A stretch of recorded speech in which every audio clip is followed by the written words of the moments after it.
Boa tarde, amigos. Que possamos estar em paz e receptivos às energias que nos chegam neste horário da prece e em comunhão com a espiritualidade do Lar Fabiano de Cristo.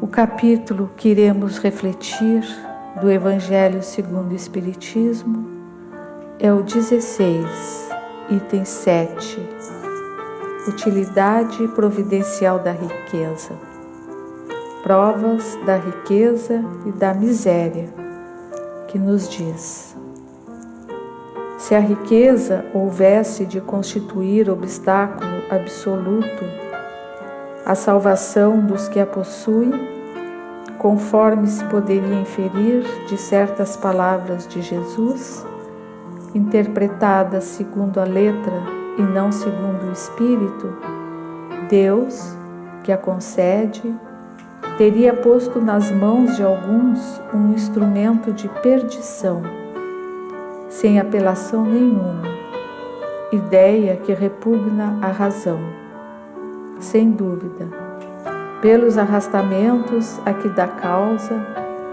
pelas tentações que gera e pela fascinação que exerce. A riqueza constitui uma prova muito arriscada, mais perigosa do que a miséria.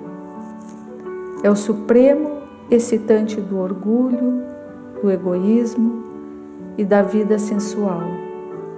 É o laço mais forte que prende o homem à terra e lhe desvia do céu os pensamentos.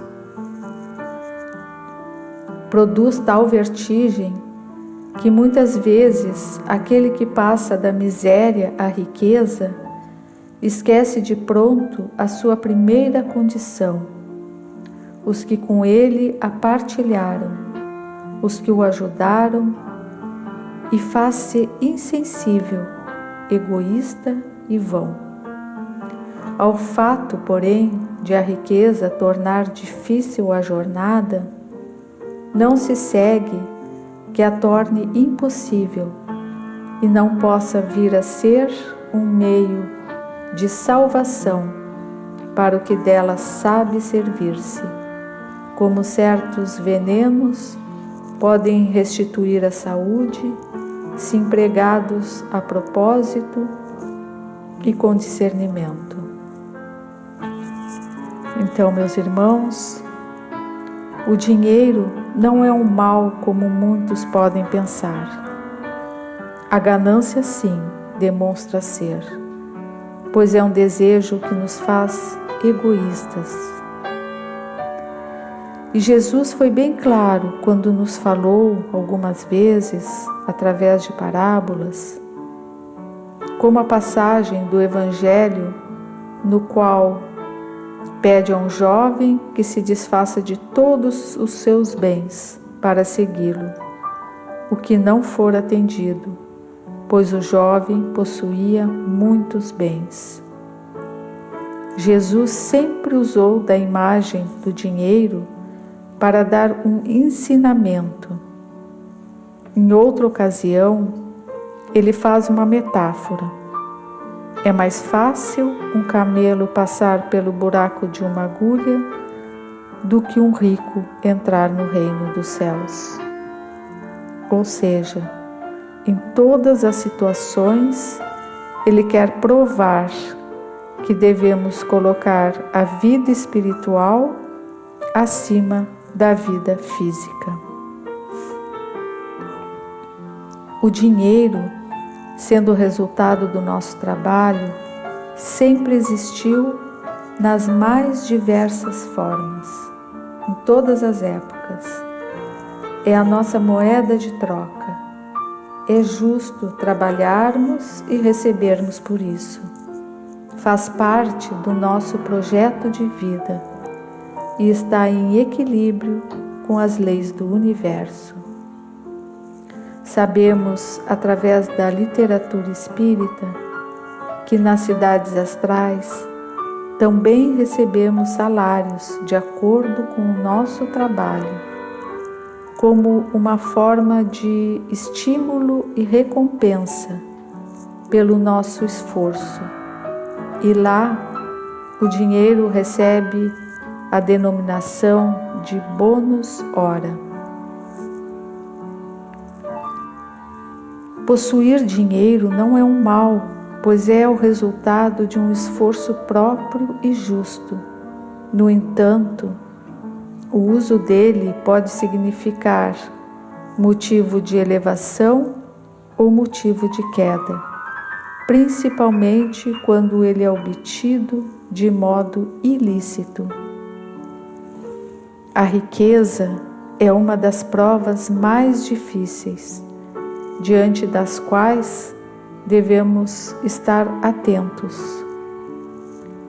Muitos se perdem pelo caminho, se corrompem, alimentam vícios e caem na luxúria dos seus próprios caprichos, colocando os valores materiais acima dos espirituais, retardando assim os processos evolutivos e provocando, portanto, a sua queda moral.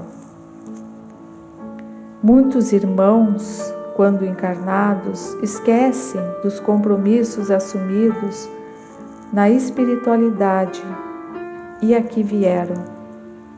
Muitas vezes se perdem, usam mal esta ferramenta que poderia servir de conforto para alguns e amenizar o sofrimento de outros. Então, o dinheiro não é um mal, e sim uma prova, e das mais difíceis. E aquele que está rico nesta encarnação, em outra poderá estar pobre, e nesta terá grandes oportunidades de fazer o bem e coisas grandiosas para o bem-estar de todos.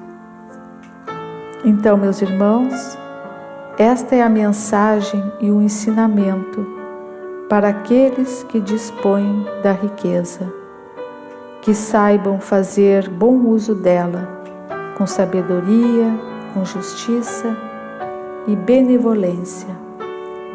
A exemplo de Jesus, quando aqui esteve, era o mais rico de todos em valores morais e se fez pobre para os pobres e fraco para os fracos.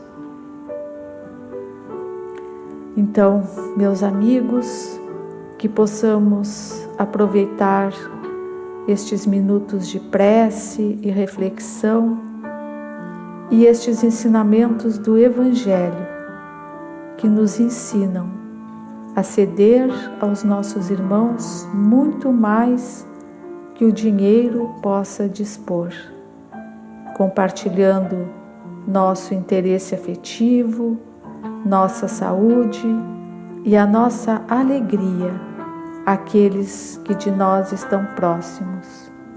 São bem eternos e todos possuímos. Sabemos que só assim iremos entrar na posse dos sublimes dons do amor, da felicidade e da paz, neste mundo e na vida eterna. Que assim possa ser.